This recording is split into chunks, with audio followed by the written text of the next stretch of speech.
संसद से लेकर सड़क तक कुछ ऐसा होने जा रहा है जो देश के इतिहास में पहले कभी नहीं हुआ। आने वाले 10-15 दिन आप कह सकते हैं कि सरकार के लिए और चुनाव आयोग के लिए बड़े राहत वाले हैं, क्योंकि उसके बाद जो होने वाला है वो चुनाव आयोग और इस सरकार के लिए भारी टेंशन वाला है। दोस्तों, 1 तारीख से संसद का सत्र शुरू होने वाला है और उसी दिन से इस सरकार के लिए और चुनाव आयोग के लिए मुश्किलों का दिन इसीलिए शुरू हो जाएगा क्योंकि आज कांग्रेस पार्टी ने 2 बड़े ऐलान किए हैं। आज कांग्रेस पार्टी के 12 राज्यों के अलग अलग नेताओं को दिल्ली बुलाया गया। अलग अलग पदों पर मौजूद ये नेता थे। कोई अपने राज्य का प्रदेश अध्यक्ष था, कोई प्रदेश प्रभारी था। यूथ कांग्रेस के नेताओं को यहाँ बुलाया गया था। आप कह सकते हैं कि एक तरह से कांग्रेस के जो संगठनात्मक तौर पर काम करने वाले नेता थे, सबको यहाँ पर बुलाया गया था। और इस मीटिंग के बाद 2 बड़े फैसले लिए गए हैं। एक, सड़क पर अब चुनाव आयोग का जबरदस्त तरीके से विरोध और इस विरोध के बीच जनता को जागरूक करना। 2, संसद में सरकार के लिए एक बहुत बड़ी मुश्किल पैदा करना। दोस्तों, 1 तारीख से वैसे संसद का सत्र है। बड़ी अजीब बात है, संसद का जो शीतकालीन सत्र है वो नवंबर के 2nd हफ्ते से शुरू हो जाता है, लेकिन इस बार सरकार ने संसद का सत्र कितना लेट शुरू किया। बिहार चुनाव की वजह से पहले माना गया लेट हुआ, लेकिन अब तो चुनाव के नतीजे आ गए। टेक्निकली 14-15 तारीख के बाद संसद का सत्र शुरू हो जाना चाहिए था, लेकिन अब नहीं हुआ। 1 तारीख से हो रहा और इस बार का सत्र बहुत ही छोटा रखा गया है। ठीक है, अमूमन 1 महीने का होता है, इस बार बहुत छोटा रखा गया है। क्यों? क्योंकि सरकार जानती थी कि वो कई मोर्चों पर घिरी हुई थी। एक तो वोट चोर के नारे, दूसरा SIR, तीसरा दिल्ली में अभी आतंकी हमला हुआ है, आत्मघाती आतंकी हमला। मतलब देश की राजधानी दिल्ली में उस वक्त आतंकी हमला हुआ जब अभी ऑपरेशन सिंदूर हुए 6 महीने का वक्त हुआ था। इसीलिए सरकार ने संसद के सत्र को थोड़े दिन तो टाल दिया, लेकिन अब ये मुश्किल और वो नहीं टाल सकती, क्योंकि कांग्रेस पार्टी की तरफ से आज ये फैसला लिया गया है कि एक, संसद के अंदर इस पूरे मुद्दे को लेकर जबरदस्त तरीके से आंदोलन किया जाएगा। संसद सत्र में सरकार के लिए बहुत भीषण परेशानी कांग्रेस पार्टी खड़ी करेगी। क्यों? क्योंकि वो कर सकती है, उसके पास विपक्ष के सबसे ज्यादा नेता हैं। दूसरा, सड़क पर दिल्ली के रामलीला मैदान से एक बड़ा आंदोलन शुरू किया जाएगा। दोस्तों, मैं आपको कई दिन से ये बात बता रही हूँ। इनफैक्ट मैंने आपके सामने सबसे पहले ही खबर रखी थी कि राहुल गांधी ये चाहते हैं कि दिल्ली के रामलीला मैदान में एक बहुत बड़ी रैली का आयोजन किया जाए। हालांकि इस रैली में कांग्रेस पार्टी की ही मौजूदगी होगी या विपक्ष के दूसरे नेता भी होंगे, इट्स टू अर्ली टू से। लेकिन कांग्रेस पार्टी मन बना चुकी है कि प्रदेश के अलग अलग प्रदेशों के नेताओं को एक्चुअली बुलाया ही इसलिए गया था मीटिंग में कि आप तैयार हो जाइए। अब जो लड़ाई है सीधे आर पार की होगी और इस लड़ाई में कांग्रेस पार्टी शांतिपूर्ण तरीके से न केवल देश भर में धरने प्रदर्शन करेगी, बल्कि दिल्ली के रामलीला मैदान में एक बहुत बड़ी रैली का भी आयोजन किया जाएगा। अच्छा, 2 महीने पहले प्रियंका गांधी द्वारा ये वीडियो भी शेयर किया गया था। एक signature campaign already Congress party चला रही है। 5 करोड़ लोगों के इसमें हस्ताक्षर लिए जा चुके हैं। कहने वाले ये भी कह रहे हैं, और मैं भी आपको ऐसी खबर दिखा चुकी हूँ कि इन लोगों के हस्ताक्षर सहित पहले रैली होगी और रैली के बाद ये जो सिग्नेचर कैंपेन में 5 करोड़ लोगों के हस्ताक्षर हैं, ये राष्ट्रपति को सौंपा जाएगा। तो हो सकता है कि क्योंकि LOP है राहुल गांधी, तो LOP के तौर पर राष्ट्रपति से मिलने चले जाएं। तो अभी इट्स टू अर्ली टू से, ऐसा तो कुछ ऑफिशियली बताया नहीं गया कांग्रेस पार्टी द्वारा, लेकिन आज इस मीटिंग के बाद ऑफिशियली मीडिया से बताया गया कि अब पूरी रणनीति चुनाव आयोग को लेकर, SIR को लेकर कांग्रेस पार्टी ने क्या बनाई है और कैसे वो उसको इंप्लीमेंट करेगी। दोस्तों, इंपॉर्टेंट ये है कि ये भले ही रणनीति कांग्रेस पार्टी द्वारा बनाई गई हो, लेकिन इस रणनीति में कांग्रेस को विपक्षी नेताओं का भी भरपूर साथ मिलेगा। क्यों? क्योंकि सारे विपक्षी नेताओं को अगले साल, मतलब मुश्किल से 1 ही महीने का वक्त है, अगले साल में 1-1.5 महीने में अपने अपने राज्यों में चुनाव देख रहे हैं। सबसे भीषण जो SIR को लेकर गतिरोध है वो एक्चुअली में हो रहा है पश्चिम बंगाल में।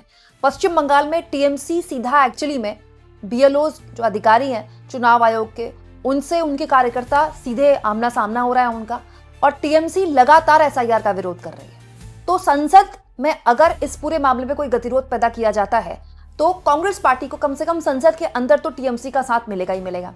अब आ जाते हैं दूसरे विपक्षी दल की, कहां पर दोस्तों? DMK की।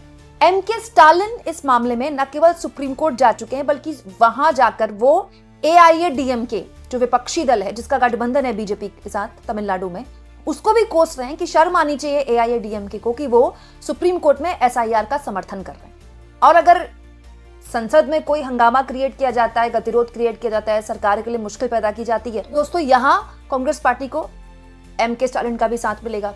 दूसरी सबसे बड़ा दल है दोस्तों समाजवादी पार्टी।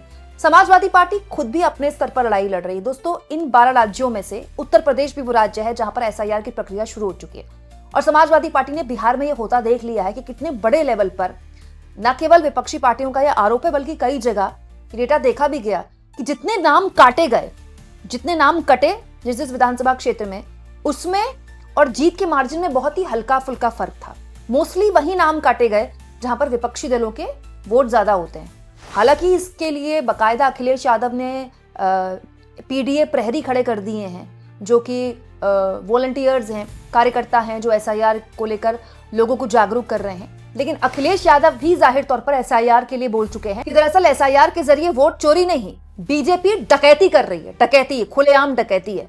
तो अगर संसद के अंदर कोई गतिरोध पैदा किया जाता है कांग्रेस पार्टी द्वारा, तो ये बात कहना गलत नहीं होगा कि विपक्षी पार्टियां, जो बड़ी विपक्षी पार्टियां हैं, उनका भी जबरदस्त तरीके से साथ मिलने की उम्मीद है।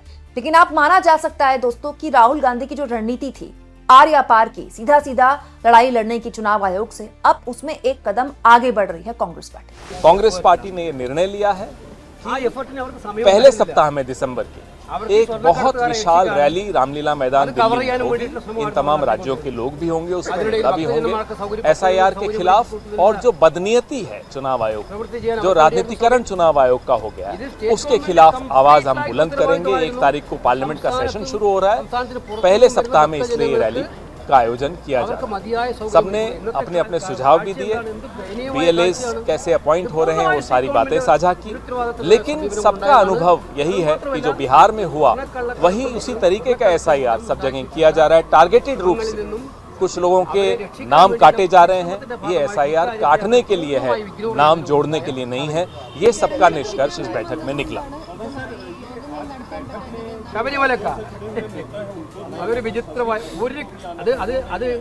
जो भी हमारे पीसीसी प्रेसिडेंट्स हैं, सीएलपी लीडर्स हैं, जो सीधे तौर पे इस एसआईआर एक्सरसाइज से जुड़े हुए हैं, वो सब मौजूद हैं।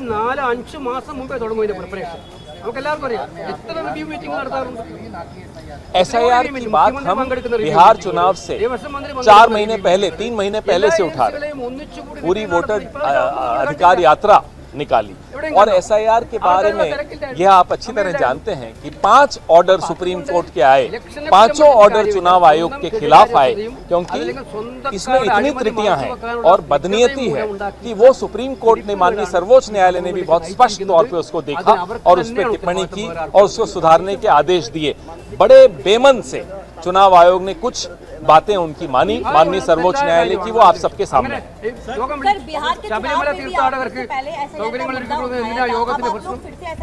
क्योंकि एसआईआर का मुद्दा जनता के ही वोट कट रहे हैं ना, मेरे और आपके थोड़े ही कट रहे हैं, सिर्फ नेताओं के तो नहीं कट रहे होंगे। वोटर का अधिकार छीना जाए तो ये बात हम सबको उठानी पड़ेगी, ये हमारा कर्तव्य है।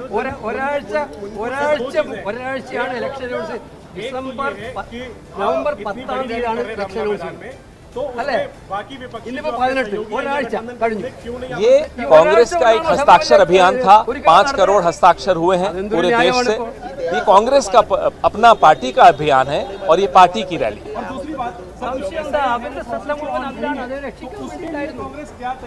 जो हमें अपनी तैयारी करनी है उसकी बैठक में उस पर चर्चा हुई, लेकिन जो चुनाव आयोग की नीयत के चलते जो हम सामना कर रहे हैं, अलग अलग राज्यों में जो सामना कर रहे हैं, उसके बारे में चर्चा बहुत आवश्यक थी, जो की